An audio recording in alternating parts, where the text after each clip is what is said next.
And now, Your Excellency, we're going to shift to another subject, and that is the subject of a leader of the Islamic Defenders Front, or the FPI, Rizieq, who just returned to Indonesia.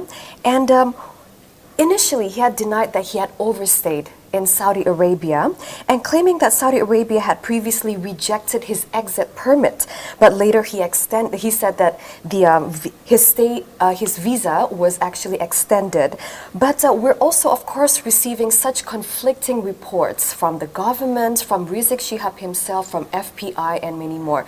So from the Saudi Arabian government side, on having to host Rizieq for years, is there a message that you would like to convey after his return here to Indonesia?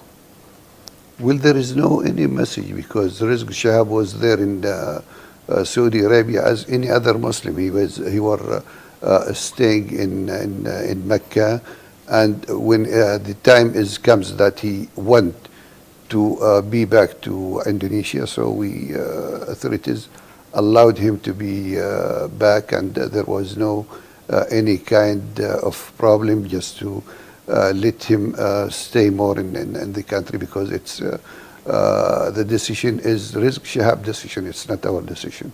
Okay. So when he decided to come back to Indonesia, we allowed him to decide. There was in the beginning kind of stay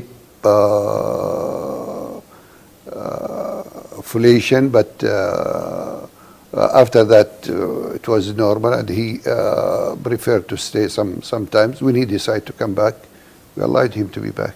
Okay, so communications have always been very tight between the Saudi Arabian government and the Indonesian government when it comes to the stay of Rizieq.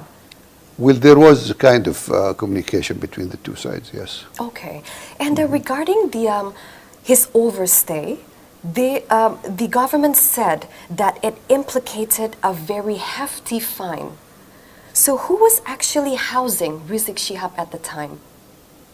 Was there any institutions involved, or the government, or was it just Rizieq individually who had stayed? I think it's individually. Okay. There was no any kind of problems. There was any kind of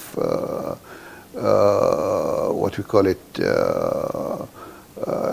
violation or wrong or against the immigrant system in the country. He was individually preferred to stay until it was the time to be back. So that's what happened.